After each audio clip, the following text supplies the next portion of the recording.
La otra vez estaba navegando en internet y me encontré con esta foto. Obviamente la imagen es falsa, pero eso no evitó cuestionarme de saber qué fotos reales tienen historias siniestras, locas e impresionantes.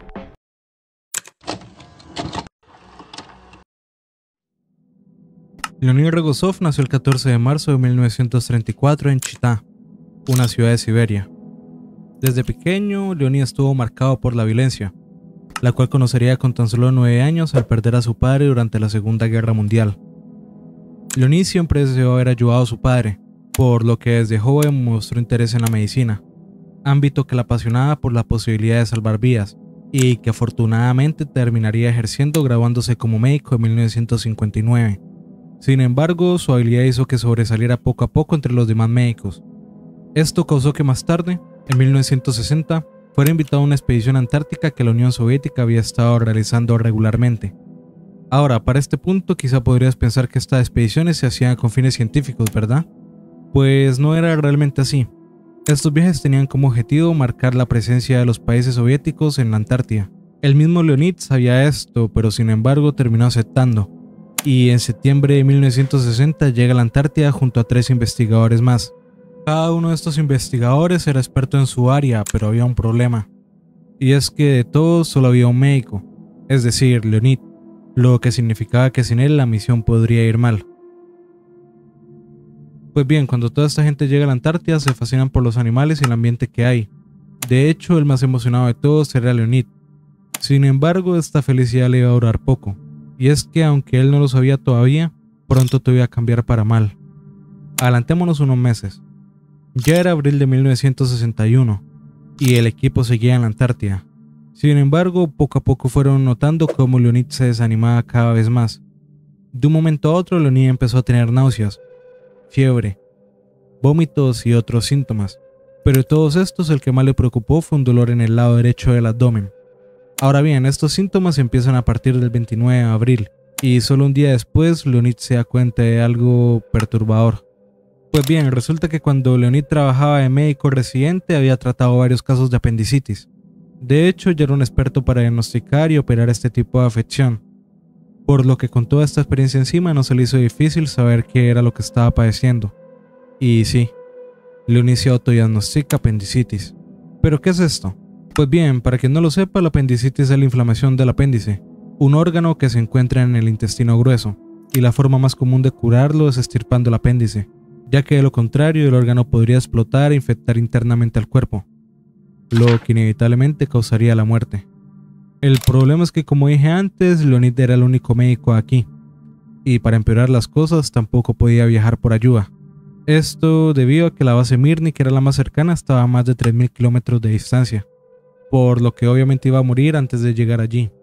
El joven sabe que no tiene otra alternativa, por lo que a las 10 de la noche toma una decisión y empieza a operarse a sí mismo.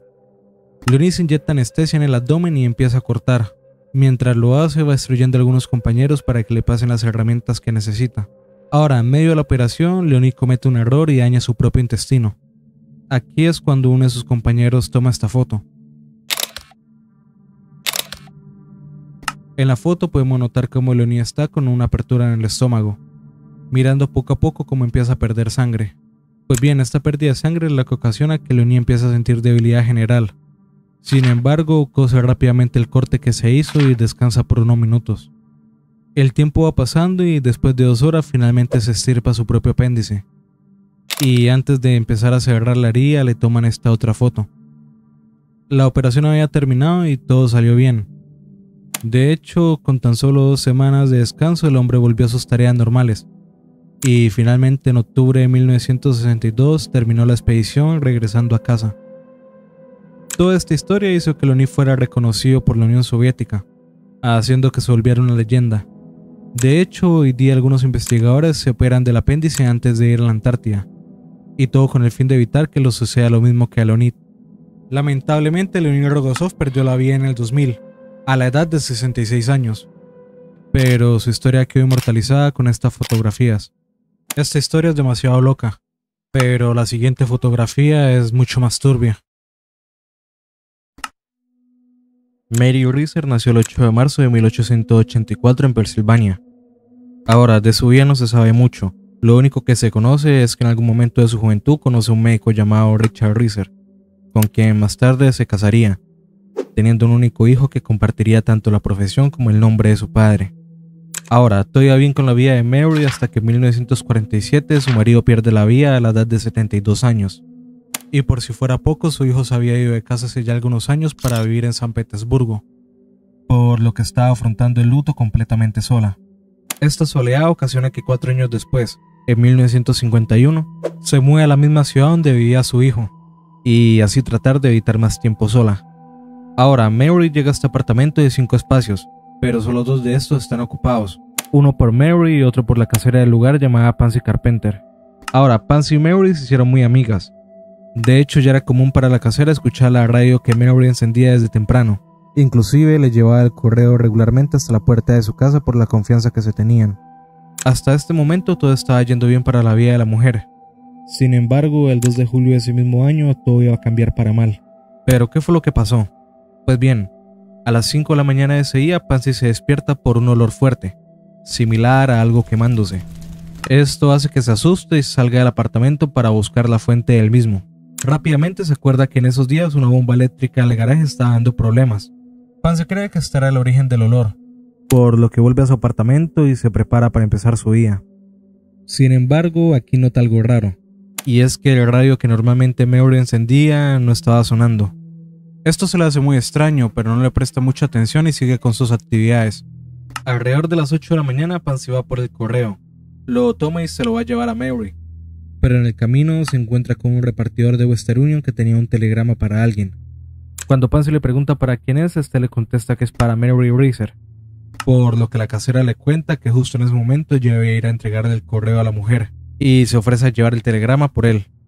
El repartidor acepta y le entrega el envío, por lo que Pansy sigue su camino hasta llegar al apartamento de Mary.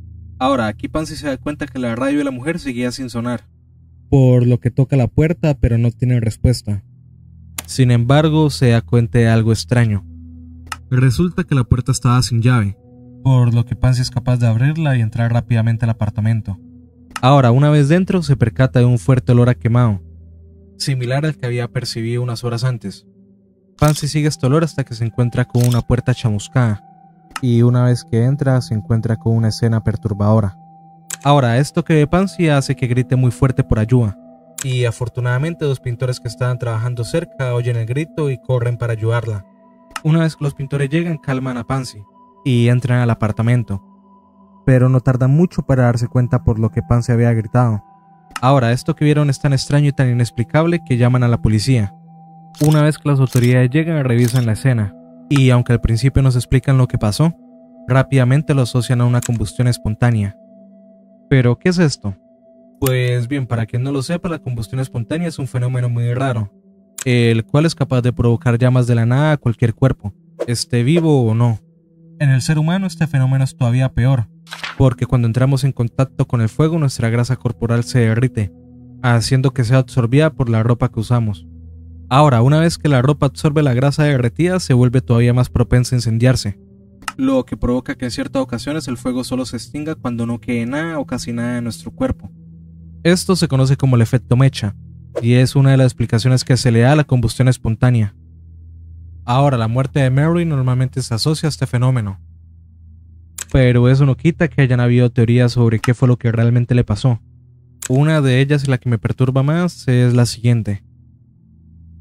Ahora, resulta que desde la muerte de su esposo, Mary se había convertido en una fumadora bastante frecuente, lo que al mismo tiempo había ocasionado que tuviera problemas para dormir. Por esta razón es que Mary consumía unas pastillas demasiado fuertes para conciliar el sueño. Ahora, la idea que se tiene es que Mary tomó estas pastillas para dormir y se acostó en el sillón para descansar. Al cabo de un rato enciende un cigarrillo, pero lamentablemente se queda dormida. En algún momento el cigarrillo provoca que la ropa de la mujer se encienda, pero el efecto de las pastillas es tan fuerte que Mary simplemente no se da cuenta de nada. Poco a poco el cuerpo de la mujer se va consumiendo, haciendo que el olor llegue hasta el apartamento de Pansy, quien se levanta a las 5 de la mañana pensando que era la bomba eléctrica. Ahora, un dato perturbador de todo esto es que lo único que quedó de Mary eran un par de dientes, unos pocos huesos calcinados, y algunos pedazos del sillón donde se quedó dormida. Finalmente los investigadores se deciden a juntar lo que queda de evidencia, y toman esta foto. En esta fotografía podemos ver a dos hombres encima de mucha ceniza, y lo que los investigadores están tratando de hacer es recolectar lo único que quedó de ella. Esta fotografía sin duda es muy perturbadora, pero la que sigue tiene un trasfondo todavía más inquietante. El 22 de marzo de 1997 parecía ser un día tranquilo en Vancouver, una pequeña ciudad en Canadá, cuando de repente esta mujer llamada Wendy Lynn llega a una estación de policía central con una noticia inquietante. Wendy dice que acaba de escapar de un hombre que había intentado quitarle la vida. La policía en un principio se alerta por esto, pero después de analizar a la mujer se dan cuenta que tiene un aspecto de habitante de calle. Sin embargo, Wendy insiste y después de un rato finalmente la acompañan para capturar al supuesto culpable. Una vez que llegan, Wendy reconoce al sospechoso, por lo que las autoridades lo esposan y empiezan a interrogarlo.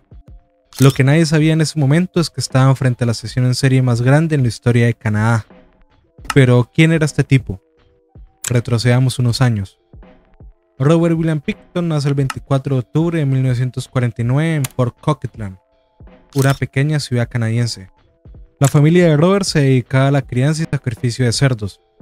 De hecho, ya era la tercera generación familiar que se ganaba la vida con este trabajo. Robert tenía un hermano pequeño llamado David, a quien le tenía mucho aprecio, y también tenía una hermana mayor llamada Linda. Desde pequeños, tanto Robert como su hermano comenzarían a trabajar en la granja criando a los cerdos. De hecho, su padre los obligaba a ver cómo sacrificaba a los animales, lo que provocó que ambos estuvieran rodeados de violencia desde una edad temprana. A los 12 años, Robert comenzaría a criar un pequeño ternero al que le tendría mucho cariño. Este animal hizo que el niño estuviera más animado que de costumbre, pero lastimosamente esto no le iba a durar mucho. Un día, Robert llega de la escuela, pero no encuentra el ternero por ningún lado. Cuando le pregunta a sus padres por el animal, esto le contestan que debe estar en el establo, por lo que va corriendo para verlo, y una vez que llega se encuentra con algo que marcaría su vida por siempre. Resulta que el ternero que tanto quería había sido cruelmente sacrificado por su papá. Este hecho ocasiona que desde muy pequeño Robert le tuviera rencor a sus dos padres.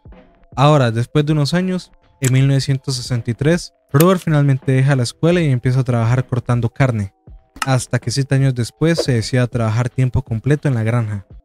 Finalmente, en 1978 sus padres pierden la vida, por lo que Robert y su hermano heredan la propiedad, vendiendo una parte de esta por casi $4 millones. Este dinero hace que Robert empiece a organizar fiestas muy desordenadas en un matadero dentro de la granja. Ahora, todo iba relativamente bien, hasta que a principios de 1990 una serie de desapariciones empieza a preocupar a Vancouver. Mucha gente creía que había un asesino en serie, ya que todos los casos incluían a mujeres indígenas o trabajadoras sexuales, perfiles a los que obviamente la sociedad no le prestaba mucha atención. Ahora, todo este revuelo hace que las autoridades comiencen una investigación. Sin embargo, lo turbio viene aquí, y es que la mayoría de estos casos realmente habían sido provocados por el mismo Robert, quien de un momento a otro había empezado a terminar con la vida de algunas mujeres que asistían a sus fiestas.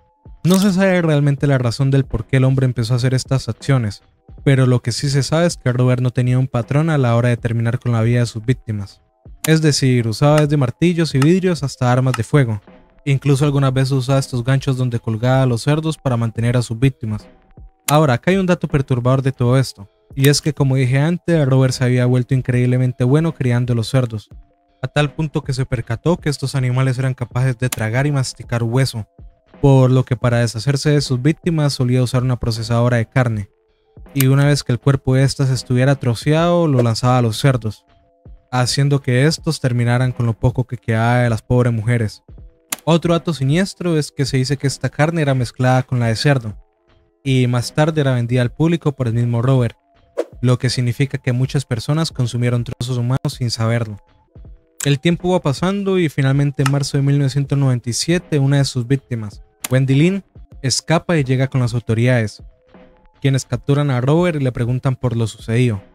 Aquí el hombre les inventa una historia que no tiene ningún sentido, por lo que lo arrestan. Sin embargo, más tarde es liberado bajo fianza de $1,500. Y todo esto debido a que Wendy, la mujer que casi pierde la vida, era una adicta, lo que hizo pensar a las autoridades que era muy inestable para que su testimonio fuera tomado en serio. Sin embargo, muchas personas que asisten a sus fiestas notan que Robert empezaba a comportarse muy extraño, confesando en forma de chiste muchos de sus crímenes. Esto hace que muchas de estas personas vayan con las autoridades, lo que provoca que el 6 de febrero de 2002 fueran a la granja de los Picton, donde los policías se encuentran con varios objetos que pertenecen a las chicas desaparecidas, aparte de armas ilegales y mucho ADN que incriminaba al granjero. Para este momento ya no había ninguna duda. Robert Picton era el asesino. Obviamente es arrestado y juzgado por el asesinato de 6 mujeres, pero realmente la investigación reconoció cerca de 30 víctimas, y el mismo Robert dijo que habían sido exactamente 49. Más tarde en la granja se encuentran con varias fotografías, y la más turbia de todas es esta. En ella podemos ver al granjero con las manos manchadas de sangre, y atrás de él está un cerdo colgado, el cual se cree había sido alimentado con varias de estas mujeres. Finalmente, el 11 de diciembre de 2007, Robert es condenado a cadena perpetua, hasta que el 19 de mayo de 2024 es atacado por otro recluso quien le clava una escoba rota en la cabeza. El granjero es trasladado al hospital y 12 días después pierde la vida por complicaciones del ataque. Y finalmente termina la historia de Robert. Este caso es demasiado siniestro, pero la siguiente foto tiene un contexto más misterioso. En este video hemos visto fotos siniestras, turbias, sorprendentes y bastante extrañas. Pero la foto que sigue a continuación es tan loca que no sé cómo describirla. De hecho, esta misma forma parte de uno de los misterios más grandes de todos los tiempos, y es uno de los casos paranormales mejor documentados del mundo. Pero ¿de qué foto les hablo? El 20 de mayo de 1967, este hombre llamado Stephen Michalak llega al Centro de Salud Misericordia en Winnipeg, una ciudad de Canadá. Stephen llega con mala pinta, estaba teniendo vómitos constantes, dolor de cabeza y lo más extraño de todo es que tenía quemaduras de primer y segundo grado en el pecho. Ahora, estas quemaduras no eran normales. Rápidamente empiezan a hacerle todo tipo de exámenes al hombre. Los médicos nos explicaban qué estaba pasando, pero quedaron todavía más confundidos cuando Stephen contó lo que le había provocado esto. ¿Pero qué fue lo que contó el hombre? Retrocedamos unos días. Stephen era un mecánico industrial que vivía con su familia en River Heights, un suburbio de Winnipeg. En los fines de semana, Stephen se dedicaba a explorar Falcon Lake, un lago cercano a la ciudad donde vivía, con el objetivo de encontrar cuarzo y plata para venderlo posteriormente. Ahora, Stephen ya había ido muchísimas veces a Falcon Lake. De hecho, se podía decir que era un experto recorriendo esta zona. Es por esto que unos días antes del 20 de mayo, Stephen se había decidido a encontrar varios tipos de minerales, por lo que reclamó un pequeño espacio de Falcon Lake para tener absoluta libertad en su búsqueda. Adelantemos unos días. Ya era 20 de mayo, por lo que Stephen se prepara y va camino a Falcon Lake para probar suerte. Sin embargo, conforme va llegando, siente una sensación extraña, como si algo malo estuviera a punto de suceder, y sigue su curso hasta que finalmente llega al lugar. Se baja y empieza a inspeccionar la zona. Rápidamente se encuentra con una veta de cuarzos bastante grandes. Sin embargo, cuando se disponía a recolectar el mineral, se asusta al escuchar una bandada de gansos. Stephen no era tonto, y él sabía que si los animales se agitan de la nada es porque hay algo grande cerca. Ahora, aquí es cuando algo raro sucede. El hombre escucha este pitido bastante molesto que proviene del cielo, por lo que sube la mirada y se encuentra con algo bastante extraño. Ahora, lo que ve Stephen es tan raro que nunca pudo olvidarlo. ¿Pero qué fue lo que vio? Pues resulta que lo que Stephen estaba observando eran 2 objetos volando a 45 metros de él, los cuales estaban emitiendo una pequeña luz roja bastante fuerte. Sin embargo, el hombre no se asusta y piensa que son algún tipo de avión experimental estadounidense.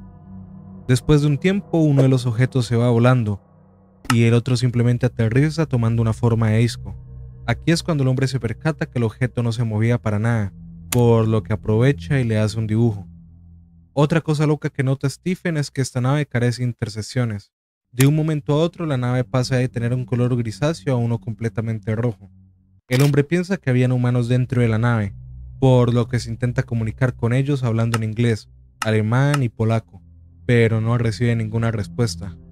Stephen se da cuenta que la nave empezó a emitir una luz demasiado brillante, por lo que se coloca estas gafas de soldador que solía llevar consigo en las expediciones, y poco tiempo después se pone estos guantes de minero.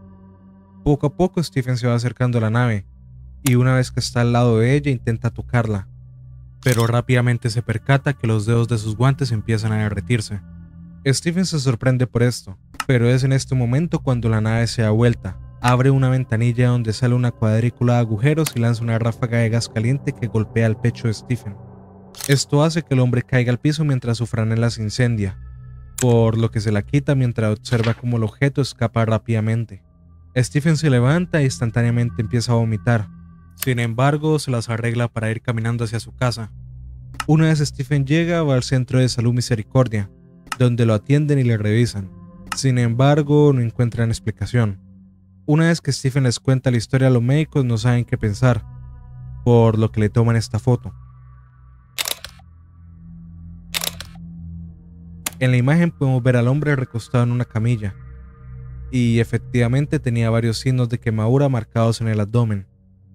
Lo más extraño viene aquí, y es que las heridas de Stephen desaparecían y aparecían regularmente.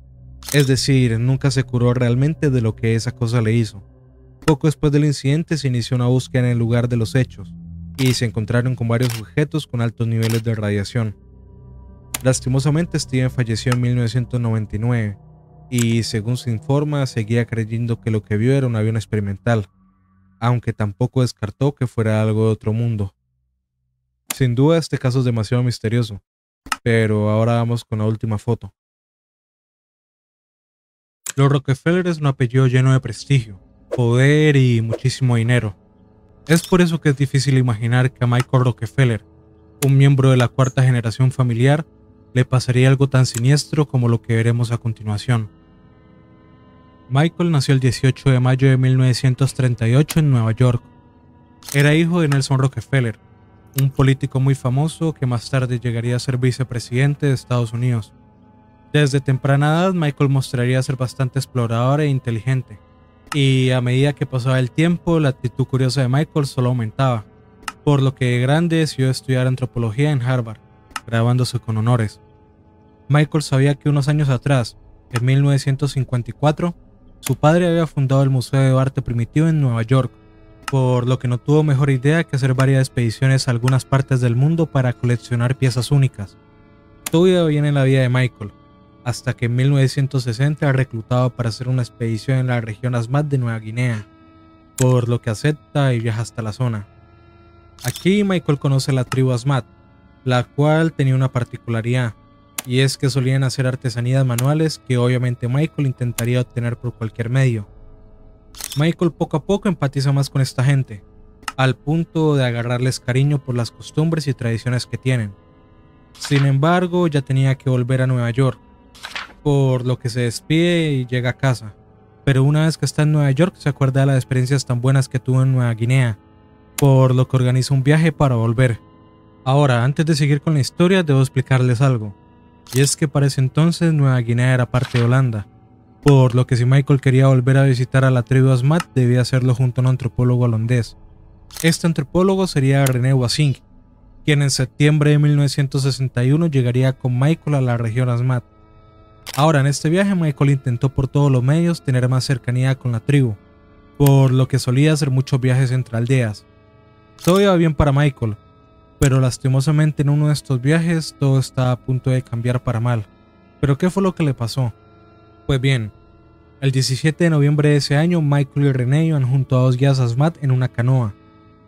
Todo iba bien hasta que de repente empezaron a notar olas anormalmente grandes, las cuales rápidamente volcaron la canoa. Una vez que todos están en el agua piensan qué hacer, por lo que los dos guías Asmat que estaban acompañándolos empiezan a nadar hacia la orilla más cercana, prometiéndoles que irían por ayuda.